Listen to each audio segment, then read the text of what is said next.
Subscribe करें हमारे अपने यूट्यूब चैनल आमी तैयारी को और प्रेस करें बेल आइकन, जिससे आपको हमारे चैनल से रिलेटेड अपडेट्स सबसे पहले मिल सके। जय हिंद। स्वागत करते हैं आपका हमारे अपने YouTube चैनल आमी तैयारी पर। तो आज की क्लास में हम सभी जो हैं जानने वाले हैं जो जंतु जो हमारा आपका बायोलॉजी है उसमें जो भिन्न भिन्न जो शाखाएं हैं, जैसे में बोला जाता है जंतु विज्ञान, वर्गीकी, ये सब के बारे में पूछा जाता है कि इन सारे शाखाओं के जनक कौन है, किसके द्वारा इस शाखा को लॉन्च किया, किसके द्वारा इस शाखा को इन्वेंट किया गया था, किसके द्वारा बनाई गई थी। जैसे में आप देख सकते हो कि वर्गीकी के पिता पूछा जाता है, अनुवांशिकी के पिता के बारे में पूछा जाता है, पादप रोग विज्ञान के जनक के बारे में पूछा जाता है और आपका सृजनिकी के पिता के बारे में पूछा जाता है कि इन सभी के जनक कौन है। तो ये सारी चीजें आज हम लोग जान लेंगे। देखिए, यदि आप अपने ट्रेड की बेस्ट बुक्स लेना चाहते हो, यदि आप किसी भी ट्रेड से हो, यदि आप उस ट्रेड की बेस्ट बुक्स लेना चाहते हो इंडियन आर्मी की, तो मैंने इसी वीडियो के डिस्क्रिप्शन बॉक्स में उन सारे के सारे बुक्स के लिंक दे रखे हैं। आपको डिस्क्रिप्शन बॉक्स में क्लिक करते ही वो सारे के सारे बुक्स के लिंक मिल जाएंगे, जहां से जाकर आप सारे के सारे बुक्स को ऑनलाइन परचेज कर सकते हो। तो एक बार उन बुक्स को जरूर खरीद लेना, क्योंकि वो सारे जो बुक्स हैं वो बेस्ट रिकमेंडेड बुक्स हैं इंडियन आर्मी के प्रिपरेशन के लिए। तो एक बार उन बुक्स से अपनी पढ़ाई जरूर कर लेना। तो चलिए शुरू करेंगे। अब यहाँ पर जो है हम लोग जान लेंगे कि किस चीज की अध्ययन को कौन सा शाखा बोला जाता है, कौन सा है, उसमें कौन सा ग्रुप है और उसका इन्वेंट किसने किया था, किन्होंने उस शाखा को लॉन्च किया था। तो चलिए लिख रहा हूं यहाँ पे। सबसे पहले देखो, जो इसमें सबसे ज्यादा आपका इंपॉर्टेंट है वो आता है वर्गीकी, ठीक है, जिसे बोलते हैं टैक्सोनॉमी। ये आपका सबसे ज्यादा आता है आपके एग्जाम्स में। क्या हो गया, तो लिखा जाता है वर्गीकी के पिता, ठीक है। क्या लिखा जाता है, तो इसे लिखा जाता है वर्गीकी के पिता। तो वर्गीकी के पिता के रूप में किसे जाना जाता है, तो वर्गीकी के पिता के रूप में जाना जाता है केरोलस लिनियस को। किसे, तो केरोलस लिनियस जी को जाना जाता है। हो गया केरोलस लिनियस, इनको जो है जाना जाता है वर्गीकी के पिता के रूप में। अब हो गया यहाँ पे आपका सेकंड नंबर। सेकंड नंबर में है आपका, आगे यहाँ पे देख लो, पादप रोग विज्ञान के जनक के रूप में किसे जाना जाता है। जो पादपों में रोग होता है उसके पढ़ाई को पादप रोग विज्ञान कहते हैं। तो इसके जनक कौन है, ठीक है, पादप रोग विज्ञान के जनक, इसके जनक कौन है, तो पादप रोग विज्ञान के जो जनक हैं वो हैं आपके ए.जे. बटलर, ठीक है। कौन हो गए, तो वो हो गए आपके ए.जे. बटलर। इनको जो है पादप रोग विज्ञान के जनक के रूप में जाना जाता है। अब आगे है देख लो आपका थर्ड नंबर। थर्ड नंबर में है आपका यहाँ पे देख लो सृजनिकी के पिता, ठीक है, सृजनिकी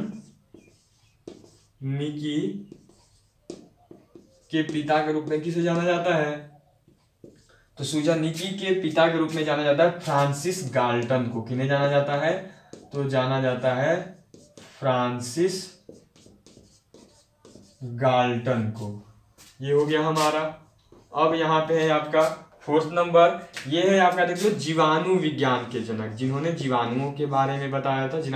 जीवाणुओं की स्टडी को क्या बोलते हैं, तो आप सब जानते हो, जीवाणु विज्ञान बोला जाता है। तो जीवाणु विज्ञान के पिता के रूप में किसे जाना जाता है, ये यहाँ पे देख लीजिए कि जीवाणु विज्ञान के पिता, ठीक है, जीवाणु विज्ञान के पिता के रूप में किसे जानते हैं, तो जीवाणु विज्ञान के पिता के रूप में रॉबर्ट कोच को जानते हैं। किसे जानते हैं, तो जीवाणु विज्ञान के पिता के रूप में हम सब जो हैं रॉबर्ट कोच को जानते हैं। ये हो गया। अब है आपका वनस्पति शास्त्र के पिता, ठीक है, वनस्पति शास्त्र के पिता। अब बताना है कि वनस्पति शास्त्र के पिता के रूप में किसे जाना जाता है, तो वनस्पति शास्त्र के पिता के रूप में जाना जाता है थियोफ्रेस्टस को। किसे, तो आपके हो गए थियोफ्रेस्टस को जो है जाना जाता है वनस्पति शास्त्र के पिता के रूप में, थियोफ्रेस्टस। इन्हें जो है हम लोग जानते हैं वनस्पति शास्त्र के पिता के रूप में। ये हो गया हमारा। अब यहाँ पे है आपका इकोसिस्टम। जो इकोसिस्टम है हमारा, उससे किन्होंने इन्वेंट किया था, इकोसिस्टम के जनक के रूप में किसे जाना जाता है, तो नोट करिएगा आप सब, इकोसिस्टम के जनक के रूप में, इकोसिस्टम शब्द के जनक, ठीक है, तो इकोसिस्टम शब्द के जनक के रूप में जाना जाता है टेंसले को। किन्हें जाना जाता है, तो जाना जाता है टेंसले को। ये हो गया, नोट कर लिया होगा आप सभी ने। आगे तक हमारा हो गया। यहाँ पे इकोसिस्टम के जनक के रूप में किसे जाना जाता है, यहाँ तक हमने देख लिया। अब जो है यहाँ तक आप सब नोट कर लो। इसके बाद जो है इसे यहाँ से इरेज करूंगा और इसे इरेज करके जो है आगे देखेंगे कि आगे आपका कौन सा इंपॉर्टेंट पॉइंट है हमारा इसमें। यहाँ तक पहले आप लोग नोट कर लो। तो चलो, अब हो सकता है यहाँ तक आपने नोट कर लिया हो, तो अब जो है इसे यहाँ से इरेज कर दूंगा और इसे इरेज करके अब आगे देख लेंगे कि शाखाओं के जनक के रूप में आगे कौन है, किन्हें जो है और आगे रखा गया है शाखाओं के जनक के रूप में। तो यहाँ से देख लो, इसे मैंने हटा दिया है। अब जो है नेक्स्ट पॉइंट देखेंगे कि नेक्स्ट पॉइंट जो है हमारा वो कौन सा है। याद रखिएगा, सबसे ज्यादा बार पूछे जाने वाला क्वेश्चन है वर्गीकी का पिता, ठीक है, फादर ऑफ टैक्सोनॉमी अभी तक सबसे ज्यादा बार पूछा गया है। तो ये चीजें आपको याद रखनी है, ठीक है, ये चीजें आपको जो है अपने ध्यान में रखनी है। तो इसे देखो मैंने यहाँ से हटा दिया है और अब जो है हम लोग नेक्स्ट देख लेंगे जो इसमें नेक्स्ट है और कौन कौन से हैं, किन्हें किन्हें क्या क्या बोला जाता है, वो सारी चीजें जो है हम लोग आगे देख लेंगे। तो यहाँ तक आप सभी हो सकता है नोट कर लिया हो। तो अब जो है आगे बढ़ूंगा और आगे नोट करिएगा आप सब। आगे हो गया आपका, हम आगे देख लो आपके हो गया बैक्टीरियोफेज के जनक, ठीक है, 6 नंबर तक हो गया था। 7 नंबर हो गया हमारा बैक्टीरियोफेज,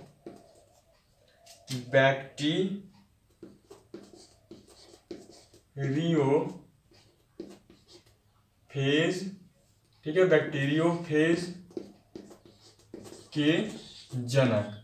तो देखिए बैक्टीरियोफेज के जनक के रूप में जो है टवाटर्वडेंड्रिल को जाना जाता है। किसे, तो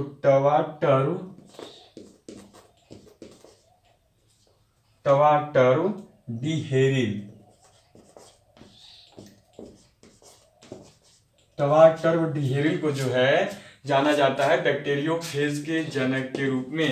अब नेक्स्ट हो गया आपका यहाँ पे 8 नंबर लिखोगे आप सब। 8 नंबर में जो है वो है सूक्ष्म जैविकी के पिता। जो सूक्ष्म जीव होते हैं उनसे किन्होंने बताया था, तो वही है आगे आपका सूक्ष्म जैविकी के पिता, ठीक है। तो देखिए सूक्ष्म जैविकी के पिता के रूप में जाना जाता है लुईस पास्चर को। किसे, तो लुईस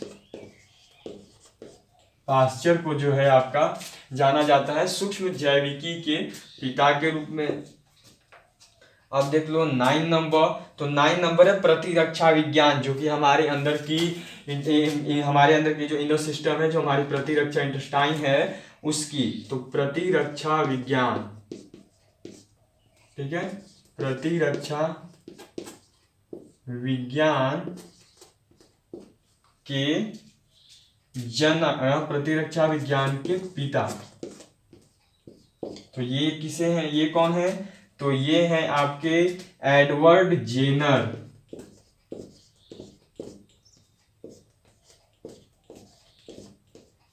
एडवर्ड जेनर प्रतिरक्षा विज्ञान के पिता कौन है, तो प्रतिरक्षा विज्ञान के पिता हैं एडवर्ड जेनर। ये हो गया हमारा। अब जो है अगला पॉइंट देख लोगे तो नेक्स्ट में वनस्पति शास्त्र हमने देख लिया था, जीवाणु विज्ञान भी हमने देख लिया था। तो अब जो है इसमें आपका ऐसा कुछ भी नहीं है नोट करने लायक। ये जो है हमारा देखो यहीं पे क्लियर हो रहा है। अब जो है यहाँ पे देखो हमारा ये क्लियर हो गया। अब इसमें कुछ भी वैसा नहीं है। तो अब जो है कुछ पॉइंट इसमें नोट कर लो आप सब, जो इंपॉर्टेंट है या जो आपसे पूछा जाता है।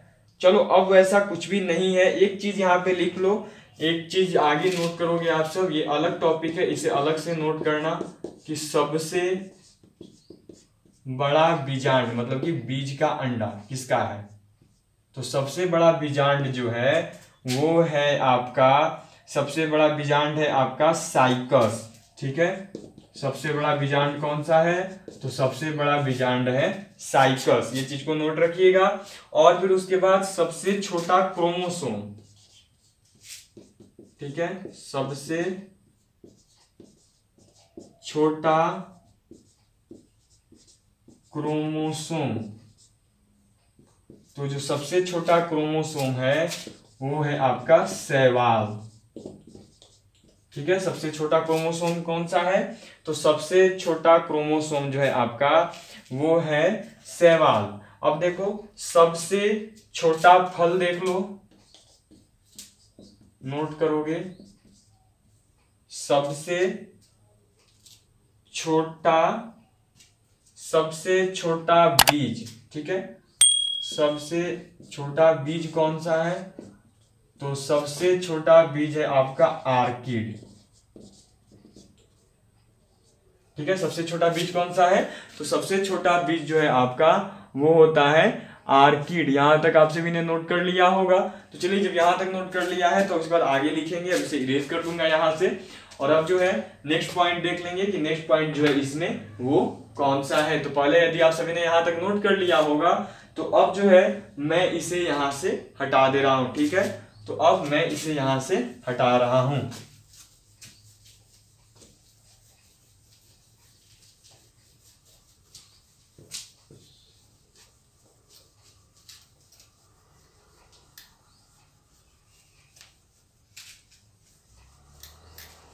चलिए, तो ये मैंने देखो इसे यहां से हटा दिया है। और अब जो है हम लोग नेक्स्ट पॉइंट देख लेंगे कि इसमें नेक्स्ट पॉइंट नोट करने जैसा कौन सा है। तो अब आप लोग नोट करोगे, इसमें जो हमारे एग्जाम्स में आता है वो है आपका सबसे छोटा बीज देख लिया।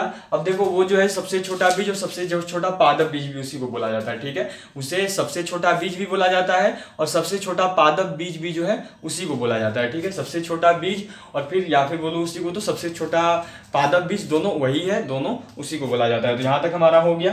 अब इसके बाद आप लोग आगे देखोगे, आगे है आपका यहाँ पे नोट करो सबसे बड़ा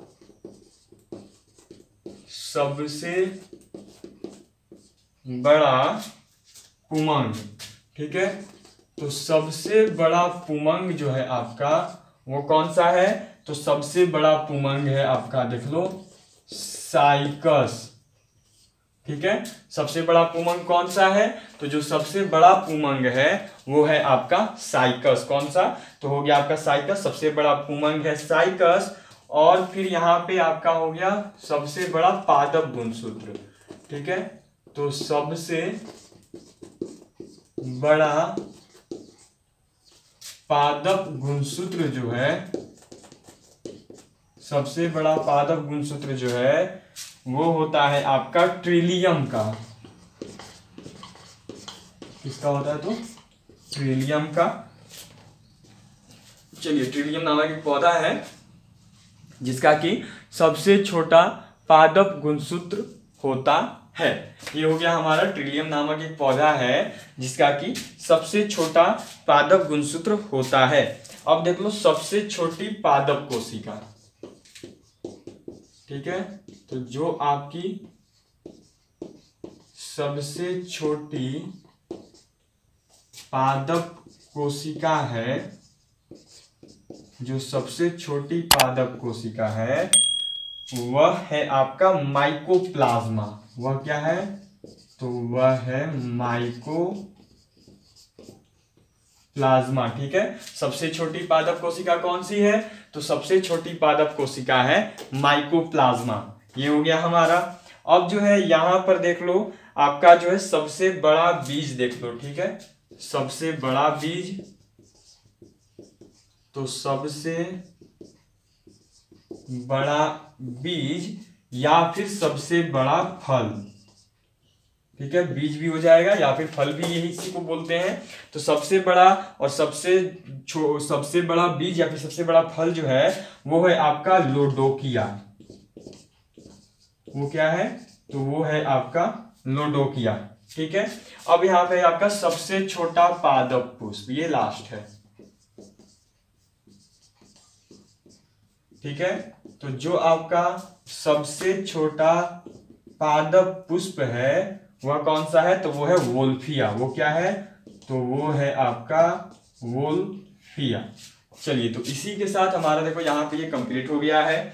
हमने आज शाखाओं के जनक के बारे में भी जान लिए, भिन्न भिन्न शाखाओं के जनक के बारे में भी, और फिर जान लिए हैं हमने कुछ विचित्राएं जो होती हैं उनके बारे में भी जान ली है। अब जो है यहाँ पे आगे देख लेंगे, ठीक है, कि आगे जो हमारा इंपॉर्टेंट पॉइंट होगा वो हम लोग कल देखेंगे, ठीक है। आज की क्लास में इतनी ही। अब कल जो है हम सबसे बड़ा और सबसे छोटा जंतु देखेंगे। पूछा जाता है कि सबसे बड़ा जंतु कौन है, सबसे छोटा जंतु कौन है, ये सारी चीजें पूछी जाती हैं बायोलॉजी सेक्शन में। तो आप सबसे छोटा पक्षी, सबसे बड़ा पक्षी, ये सब चीजें आ जाती हैं आपकी। तो ये हो गया। अब इसके बाद यहाँ पे जो है आपका कुछ मछलियां किस श्रेणी में आती हैं, व्हेल मछली क्या है, तो कटल फिश क्या है, ये सारी चीजें किस श्रेणी में आती हैं, तो ये सब चीजें जाननी है। आगे भी बहुत कुछ इंपॉर्टेंट पॉइंट है, तो अब जानेंगे उसे हम लोग कल के अपने सेक्शन में, कल के पॉइंट में। आज के लिए इतना ही। कल फिर मिलेंगे आपसे अपनी नेक्स्ट क्लास में, जिसमें कि हम सभी जो है अपना नेक्स्ट इंपॉर्टेंट पॉइंट देखेंगे, जो भी हमारा ये बायोलॉजी वाला सेक्शन से जुड़ा हुआ होगा। कल जो है हम लोग सबसे पशुओं में सबसे छोटे बड़े जो होते हैं, जो आज पौधों के बारे में जान ली है, कल पशुओं के बारे में जान लेंगे। जो जो पूछे जाते हैं केवल वही जानेंगे। और फिर उसके बाद आगे जो भी मानव शरीर के बारे में कुछ इंपॉर्टेंट पॉइंट्स बनते हैं, जो कि पूछे जाते हैं इंडियन आर्मी के रिटन टेस्ट में बायोलॉजी सेक्शन से, उसको जान लेंगे। तो अभी के लिए इतना ही। कल फिर मिलेंगे आपसे अपने नेक्स्ट क्लास में। सुबह 8 बजे से तो मैं आ ही जाता हूँ अपनी एवरीडे क्लासेज लेकर, तो फिर मिलूंगा आपसे आज कल सुबह 8 बजे, जिसमें लेकर आया हूँ कल नहीं सॉरी कल जो है हमारी क्लासेज हो सकती हैं कि शायद नहीं आएंगी, मैं पोस्ट कर दूंगा, अभी अपडेट नहीं है। देखो कल क्या होता है। यदि कल किसी कारणवश मैं नहीं रह पाया, जहाँ पे मैं शूट करता हूँ, जहाँ से क्लासेज लाइव लेके आता हूँ या प्रीमियर बनाता हूँ, तो यदि वहाँ से हो सकता है बाहर जा रहा हूँ तो नहीं रह पाऊंगा, तो कल हो सकती है क्लासेज नहीं आएंगी। अगर कल आपका जो डेट है हमारा, कल जो डेट है आपका 6 जनवरी या 7 जनवरी, जो भी डेट है, तो उसमें देखेंगे। अगर नहीं आएगी तो आपको पोस्ट के थ्रू मैं अपडेट दे दूंगा। तो अभी के लिए इतना ही। नेक्स्ट क्लास में फिर मिलूंगा आपसे। तब तक के लिए गुड नाइट एंड जय हिंद, जय भारत।